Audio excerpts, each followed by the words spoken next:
K M. Ahmed മാഷിന്റെ ഓർമ്മകളിൽ നിറഞ്ഞ് കാസർഗോഡ്. 14ാം ചരമവാർഷികത്തോടനുബന്ധിച്ച് കാസർഗോഡ് സാഹിത്യവേദി സംഘടിപ്പിച്ച അനുസ്മരണ ചടങ്ങ് മാഷിന്റെ ഓർമ്മകളിൽ തുടിച്ചുനിന്നു.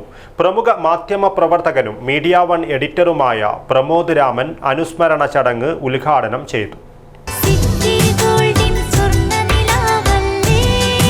City Gold and Diamonds, Kerala and Karnataka, the glow of purity.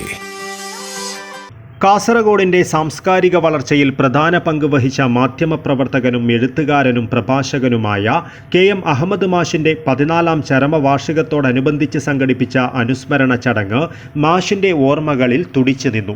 Kasaragod Sahityavedi K M. Ahmed ഫൗണ്ടേഷനുമായി സഹകരിച്ച് കാസർഗോഡ് മുനിസിപ്പൽ കോൺഫറൻസ് ഹാളിൽ സംഘടിപ്പിച്ച അനുസ്മരണ ചടങ്ങും സെമിനാറും അഹമ്മദ് മാഷിന്റെ മാധ്യമ സാംസ്കാരിക പ്രവർത്തനങ്ങളിലേക്കുള്ള തിരിഞ്ഞുനോട്ടമായി മാറി.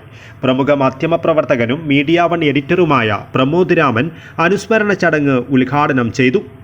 ജീവിതത്തിലും മാധ്യമരംഗത്തും ഒരുപോലെ മൂല്യങ്ങൾ ഉയർത്തിപ്പിടിച്ച അഹമ്മദ് മാഷ് പത്രപ്രവർത്തന രംഗത്ത് തനിക്ക് ഗുരുതുല്യനായിരുന്നുവെന്ന് പ്രമോദ് രാമൻ പറഞ്ഞു. ജില്ലാ രൂപവൽക്കരണത്തിന് മാഷ് മാധ്യമ ലോകത്ത് നടത്തിയ ക്യാമ്പയിൻ പ്രവർത്തനങ്ങൾ ഇന്നും ഒരു പാഠമാണെന്നും മാധ്യമ പ്രവർത്തനത്തിൽ ഒപ്പം സാംസ്കാരിക ലോകത്തിലും അദ്ദേഹം തിളങ്ങി നിന്നുവെന്നും പ്രമോദ് രാമൻ പറഞ്ഞു. നമ്മൾ ജീവിക്കുന്ന കാലഘട്ടത്തെ രാഷ്ട്രീയമായി വിലയിരുത്താതെ നമുക്ക് മുന്നോട്ട് പോകാൻ കഴിയില്ല. കെ.എം. അഹമ്മദും ഏതാണ്ട് അത് തന്നെ. ഒരു ജില്ലയ്ക്ക് വേണ്ടി ഞാൻ ഇപ്പോഴും ഓർക്കുന്ന ഒരു ജില്ല സ്ഥാപിക്കുന്നതിന് വേണ്ടിയുള്ള ഒരു മൂവ്മെന്റ് എന്ന് പറയുന്നത് ആ നാട്ടിലെ ജനങ്ങളുടെ ആകെ ഒരു പ്രസ്ഥാനമായാണ് നമ്മൾ കാണേണ്ടത്. ഒരു പ്രസ്ഥാനം തന്നെയാണത്. അപ്പൊ അതിനു വേണ്ടിയുള്ള അലച്ചിലുകൾ, അതിനുവേണ്ടിയുള്ള പ്രവർത്തനങ്ങൾ, അതുപോലെ തന്നെ ഒരു സാംസ്കാരിക കൂട്ടായ്മ നമ്മുടെ നാട്ടിൽ ഉണ്ടാകണം, സാഹിത്യം വളരണം എന്ന് ചിന്തിക്കുന്നത് തീർച്ചയായും രാഷ്ട്രീയമാണ്. അതിനുവേണ്ടി അദ്ദേഹം ചെലവിട്ട മണിക്കൂറുകൾ അതെല്ലാം നമുക്കറിയാം. അപ്പൊ ഇവിടെ വന്ന് നമ്മുടെ തന്നെ നാട്ടിലെ സുബ്രഹ്മണ്യനായി അല്ലെങ്കിൽ പിന്നെ ഒരുപാട് നമ്മുടെ എഴുത്തുകാരും ഒക്കെ തന്നെ. ഞാൻ പുളിഞ്ചിത്തായൊക്കെ ഞാൻ അറിയുന്നത് ഇവിടെ പഠിക്കുന്ന സമയത്ത് ചിത്രകാരനായ പുളിഞ്ചിത്തായ, അങ്ങനെ ഒരുപാട് പേരെ നമുക്ക് പരിചയപ്പെടുത്തുകയും പിന്നെ നമ്മൾ ആ ഒരു ചരിത്രത്തിലേക്കും അതിലേക്കൊക്കെ നമുക്ക് പോകാനും ഒക്കെ കഴിഞ്ഞത് ഇതുവഴി തന്നെയാണ്. സാഹിത്യവേദി പ്രസിഡന്റ് എ.എസ്. മുഹമ്മദ് കുഞ്ഞി അധ്യക്ഷത വഹിച്ചു. മലയാള മനോരമ മുൻ അസിസ്റ്റന്റ് എഡിറ്റർ ജോസ് ഗ്രേസ് അനുസ്മരണ പ്രഭാഷണം നടത്തി. 90കളിൽ 3 വർഷം മനോരമയുടെ കാസർഗോഡ് ബ്യൂറോ ചീഫായിരുന്ന തന്നോട് അഹമ്മദ് മാഷ് കാണിച്ച വലിയ വിശാല മനസ്കതയെക്കുറിച്ചും മാഷുമായുള്ള മനോഹരങ്ങളായ നിരവധി ഓർമ്മകളെക്കുറിച്ചും ജോസ് ഗ്രേസ് സംസാരിച്ചു. കാസർഗോഡ് മായിപ്പാടി രാജാവ് മരിക്കുന്നു. രാത്രി ഏകദേശം 10 മണി കഴിഞ്ഞു. ഞങ്ങളുടെ പത്രം അന്ന് കോഴിക്കോട്ട് നിന്നാണ് അടിക്കുന്നത്. 10 മണി പോയിട്ട് 9 മണി കഴിഞ്ഞാൽ പോലും ഒരു വാർത്ത അന്ന് പത്രത്തിൽ കയറാൻ സാധ്യതയില്ല.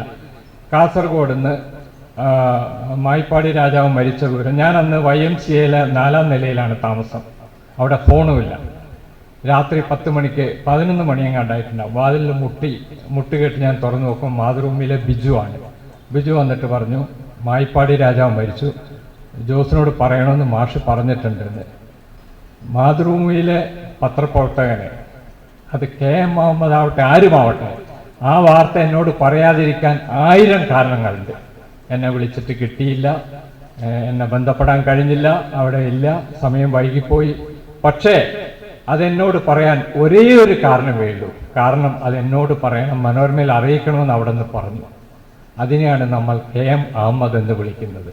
കാസർഗോഡ് നഗരസഭാ chairman Abbas Beegum, K M. Ahmed foundation chairman Rahman Thayalangadi, സാഹിത്യവേദി മുൻ president Padmanabhan Blathur, K M. Ahmed foundation managing trustee Mujeeb Ahmed എന്നിവർ സംസാരിച്ചു.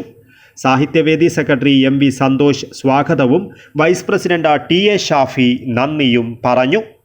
News bureau, Kasaragod.